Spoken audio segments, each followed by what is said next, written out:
শেষ যখন তিয়াং স্বাভাবিক অবস্থায় ছিল তখন সে নিজেকে দেখেছিল জাঙ্কুক তার কাঁধে কিছু পুশ করেছিল।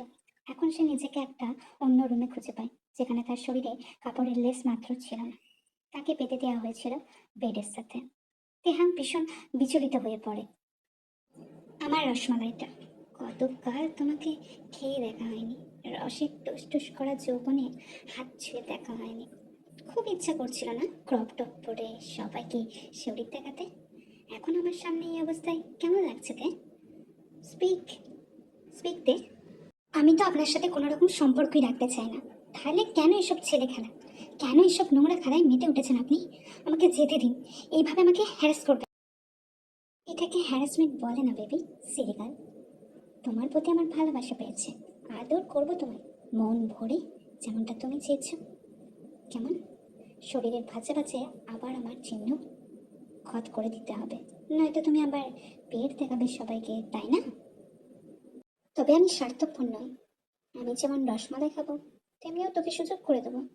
অনেকদিন তো ল্যাংচার স্বাদ উপভোগ করিসনি, সেই স্বাদ পাবি। মুখটা খুলতে হবে। কিরে, কানে কথা চাই না? মুখটা খোল, মুখটা খুলতে।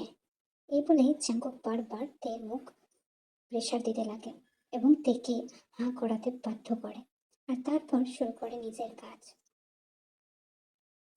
যতই জাঙ্কুক নিজেকে আনজিপ করছিল, ততই তের চোখ মুখে একরাশ ভয় নেমে আসছিল, কিন্তু তাতেও থেমে থাকেনি জাঙ্কুক। নিজেকে আনজিপ করে এবং ঠিক জায়গায় ঢুকিয়ে দেয়।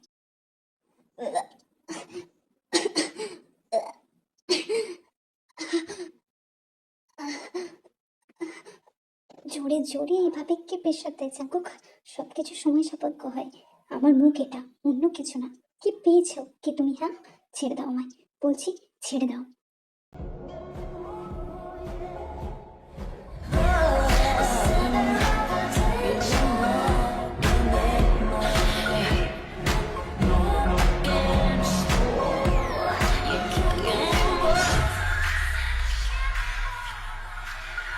বিয়ে করার পর থেকে আমি সত্যি তোমাকে বুঝে উঠতে পারলাম না শোভা।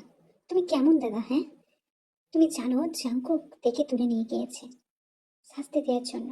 সবটা জানার পরও তুমি তাকে রক্ষা করতে চাওনি। শেষ কথা হয়েছিল তের সাথে আমার, তারপর তো পিক আপও করছিল না ফোন। তুমি এতক্ষণে আমাকে কথাটা বললে, আর তুমি আমাকে ওর কাছে যেতেও দিচ্ছ না। আদতে তুমি কি চাইছো? জোর করে সম্পর্ক হয়? আমিও ভেবেছিলাম, কিন্তু যে পুরুষ মানুষ তাকে এরকম ভাবে কষ্ট দেওয়ার জন্য উঠিয়ে নিয়ে যেতে পারে, সে বহুত কিছু করতে পারে। আই থিঙ্ক জ্যাকুক অসুস্থ, ওর ট্রিটমেন্টের দরকার আছে মানসিকভাবে। আমি ভেবেছিলাম, থেকে বলেছিলাম যে সবটা মানিয়ে নিতে, কিন্তু ও পারবে না এভাবে মানাতে। আরে যা হচ্ছে ওদের মধ্যে হচ্ছে, সে নিয়ে আমাদের মধ্যে ঝামেলা কেন করছো জিমি? আমাদের মধ্যে কেন তুমি বিবাদ বাঁধাচ্ছ? চাঙ্কুক ওর ব্যাপারটা বুঝে নেবে, ওইসব বিষয় ট্যাকল করতে জানে। আর তেরি বা এত জেদ কেন? চাঙ্কুক এতবার মানানোর চেষ্টা করছে, কেন মেনে নিচ্ছে না? ওদের সন্তান আছে, ওদের ভবিষ্যতের কথা ভাবা উচিত। চাঙ্কুক যথাসাধ্য চেষ্টা করছে তেকে মানানোর, কিন্তু তে মানতেই চাইছে না। ওদের মধ্যে যা হবে এবার ওরা বুঝে নেবে, না তুমি মাথা গেলাবে না আমি। আমরা দুজনেই আর ওদের মধ্যে আসবো না জিমিন। আমি তোমাকে বারবার বলছি। তুমি তো দেখছি বন্ধুর জন্য আমার এগেনস্টেও চলে যাবে। সত্যি? আরে আমি তের দাদা, আমি কি ওর ভালো চাইবো না? তুমি বলো, আমি কি ভালো চাইবো না? জাঙ্কুকের সাথে ওর বোঝাপড়া করে নেওয়া উচিত। এমনিতেও জাঙ্কুক বড় মাফিয়া, জানো। আমি যদি ওর বিরুদ্ধে কথা বলতে চাই, একবারও গুলি করতে ভাববে না ও আমায়, ও আমাকে শেষ করে দেবে। তবুও তেকে নিজের করে ছাড়বে। তের জন্য ওর ক্রেজ কতটা তুমি তো দেখতেই পাচ্ছ। সামান্য একটা বিষয় নিয়ে যদি এত বড় কাণ্ড করতে পারে, তাহলে আমাদের উচিত নয় ওদের মধ্যে আর যাওয়ার। ওরা নিজেদের ব্যাপারটা এবার বুঝে নিক, আমরা আমাদের ফ্যামিলির দিকে মন দিই। আমাদেরও এগোনো উচিত সম্পর্কে, আমাদেরও কাউকে নিয়ে আসা উচিত নিজেদেরকে ব্যালেন্সে রাখার জন্য। তেজাঙ্কুক বিয়ে না করেই অনেক কিছু করে ফেলেছে, আর এদিকে আমরা এখনো কিছুই করতে পারলাম না জিমিন। কারণ তুমি জিমিন হয়ে তের হয়ে কথা ভাবো, তেমনি আমিও সুগা হয়ে জাঙ্কুকের কথা ভাবি, যার কারণে আমাদের সংসারও বাড়ছে না। এবার তো আমাদের একটু দুষ্টু মিষ্টি কিছু সম্পর্ক গড়ে তোলার দরকার। ওইসব বাদ দাও আর আমার কাছে এসো। বুঝতে পেরেছ? আর কোনো রকম কথা হবে না, আজ তোমাকে ছাড়বো না। যা বলছো ভেবে বলছো তো? তারপর তোমার পিঠে খুব খাপ করে কিলঘুষি পড়ে যাবে। আমার মাসিক হয়েছে তুমি জানো। ফাজলামি করো না, আমি তোমার সাথে এখন ওইসব করতে পারবো না। পরে ঠিক হবে। এখন এসব দুষ্টুমি খেলা আমার সাথে শুরু করো না। আমি তে না, একদমই না। তে গলে যায়, নরম হয়ে যায় জাঙ্কুকের কাছে, কিন্তু আমাকে তুমি গলাতে পারবে না। তবে হ্যাঁ, জাঙ্কুক ওকে নিয়ে গেছে ঠিকই, আগের তে কিন্তু এখনকার তের সঙ্গে অনেক তফাৎ। জাঙ্কুক এটা খুব তাড়াতাড়ি বুঝবে। তের সাথে এরকম ব্যবহার করার পরিণতি ঠিক একদিন পাবে। তে এখন ভীষণ হিংস্র হয়ে উঠেছে, যেটা জাঙ্কুকের ধারণাতেও নেই। আলে লে লে, তে এত উইক তুমি? তুমি না খুব স্ট্রং, কেটিএইচ মাফিয়া জগতের মহারানী।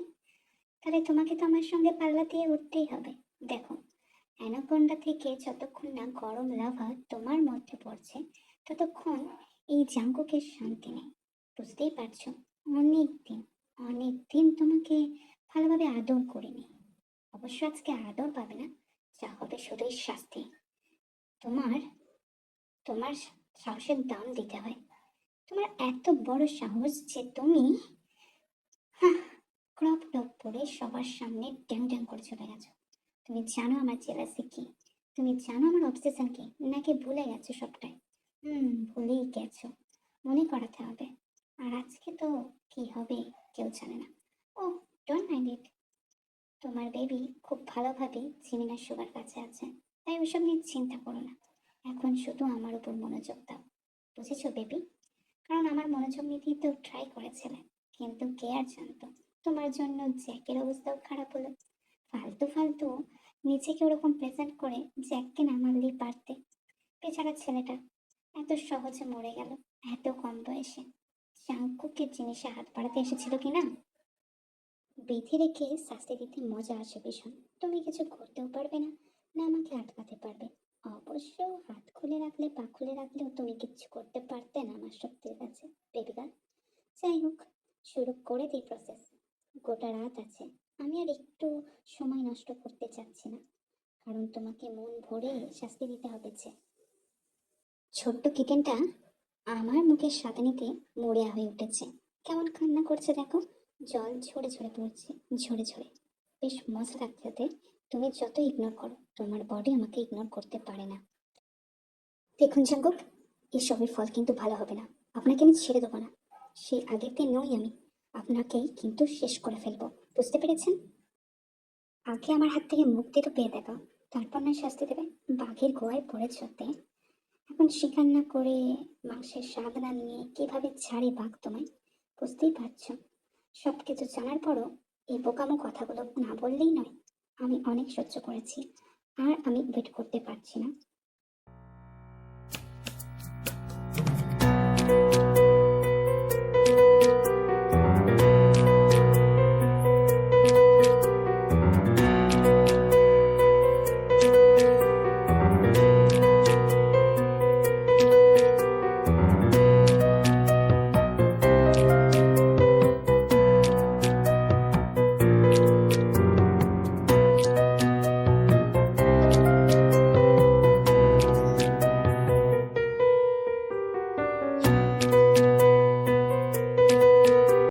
আহ, আহ, আহ, আহ।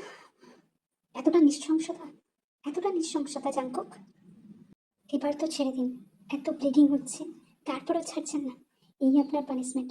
বোঝা হয়ে গেল আমার। আপনি আসলে ভীষণ নিষ্ঠুর একটা মানুষ। তবে আমি ছাড়া পেলেও আপনাকেও বাঁচতে দেব না। শেষ করে ফেলবো আপনাকে, শেষ করে দেব। আপনি আমাকে শেষ করছেন এভাবে, তাই না? আমিও শেষ করে দেবো। অনেক ভালোবেসেছি, প্রতিদিন কি পেয়েছি? আপনার বর্বরতার জেদ।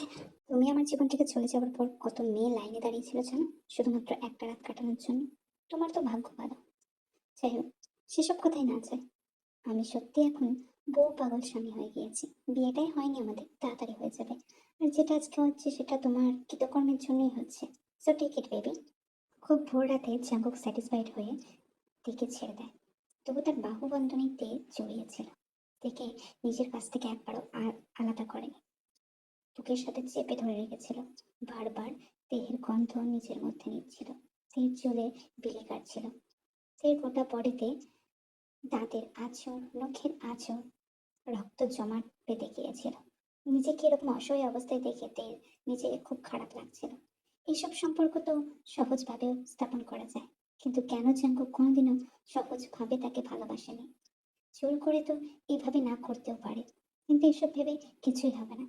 তের কাছে হঠাৎ একটা ফোন কল ঢোকে। তে আস্তে আস্তে নিজেকে বাগিয়ে নেয় ওয়াশরুমে। কালকে অনেক কষ্ট দিয়ে ফেলেছি তোমায়, তাই না? আজ তাই ব্রেকফাস্ট নিয়ে হাজির হয়ে গেছি বেবি। তুমি যখনই ওয়াশরুমে গেছো আমি নিজের হাতে খাবার বানিয়ে এনেছি। দেখো তে, আমাকে আর ছেড়ে যেও না। আমি সত্যিই চাই না, আমাদের সংসারটাকে এবার আমি গুছিয়ে নিতে চাই। আমাকে বোঝো। তোমার সাথে, তাও আবার আমি সংসার করব? কখনোই না জাঙ্কুক। অনেক হয়েছে তোমার খেলা। অনেক খেলা দেখে নিয়েছি। আমাকে ছেড়ে তুমি ভুল করেছো। আমার হাত পা বাঁধা অবস্থাতেই আমি ঠিক ছিলাম। এখন তোমাকে কে সামলাবে? তোমাকে কে রক্ষা করবে আমার থেকে? আমি আগের দিনেই জাঙ্কুক।